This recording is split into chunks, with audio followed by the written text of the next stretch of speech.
रानी मुखर्जी इन दिनों अपनी फिल्म मर्दानी 3 को लेकर सुर्खियों में है। रानी मुखर्जी और उनकी पूरी फैमिली हमेशा से काफी प्राइवेट रही हैं। रानी अपनी पर्सनल लाइफ पर भी बहुत कम बात करना पसंद करती है, लेकिन हाल ही में उन्होंने अपनी निजी जिंदगी से जुड़ा वो किस्सा शेयर किया जब उन्होंने अपना दूसरा बच्चा खो दिया था।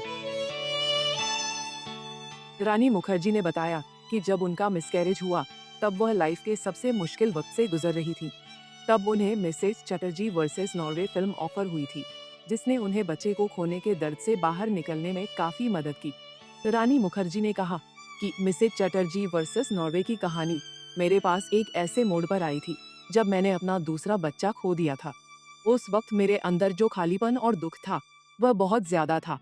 जैसे ही मैंने इस फिल्म की कहानी सुनी, मैं इससे पूरी तरह जुड़ गई और मैंने ठान लिया कि यह कहानी मुझे दुनिया को बतानी ही है।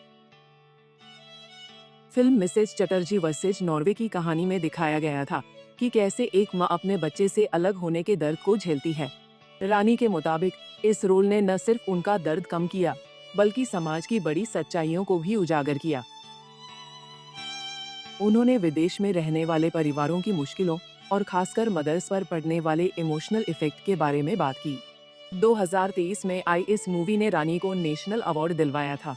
रानी मुखर्जी ने कहा कि उस वक्त उन्होंने सोचा था कि मुझे हिंदुस्तान को ये कहानी बतानी है और उनको बताना है कि हमारा जो ऑब्सेशन है कि हम बाहर जाएं, हम वहां पर सेटल कर लेंगे, ये सच्चाई नहीं है। सच्चाई बहुत हटके है।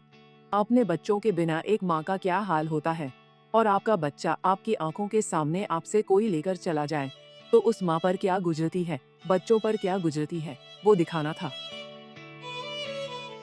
बता दें कि बेटी आदिरा के बाद रानी मुखर्जी दूसरी बार प्रेग्नेंट हुई थी, लेकिन उनका मिसकैरेज हो गया था।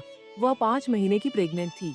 ये 2020 की बात है, जब कोविड-19 महामारी फैली हुई थी। मिसकैरेज के करीब 10 दिनों के बाद निखिल आडवाणी ने उन्हें कॉल किया। उन्होंने मुझे इस फिल्म की कहानी सुनाई और मैं फिल्म के लिए तुरंत राजी हो गई। बता दे रानी मुखर्जी ने 2014 में प्रोड्यूसर डायरेक्टर आदित्य चोपड़ा से शादी की थी। 1 साल बाद उनकी बेटी आदिरा का जन्म हुआ। एक इंटरव्यू में रानी ने बताया था कि आदिरा की प्रीमैच्योर डिलीवरी हुई थी। इस वजह से आदिरा के पैदा होने के बाद 2 दिनों तक उसे नीक्यू में रखा गया था। रानी मुखर्जी की बेटी 10 साल की हो गई है, मगर आज तक पब्लिकली उसकी फोटो सामने नहीं आई। रानी कहती है कि वह और उनके पति अपनी बेटी को सामान्य जिंदगी देना चाहते हैं। एक इंटरव्यू में इस पर बात करते हुए रानी ने बताया था, मेरे लिए यह बहुत जरूरी है कि अदीरा सामान्य रूप से स्कूल में बड़ी हो, क्योंकि आजकल वैसे ही फेमस पेरेंट्स के बच्चों को बहुत सारी अटेंशन मिलती है।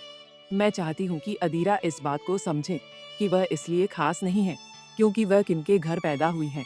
वह जिंदगी में जो करेंगी उसके साथ उन्हें खुद को स्पेशल बनाना होगा। रानी मुखर्जी की बेटी की परवरिश को लेकर इस सोच पर आपका क्या कहना है? हमें कमेंट बॉक्स में बताना ना भूलें।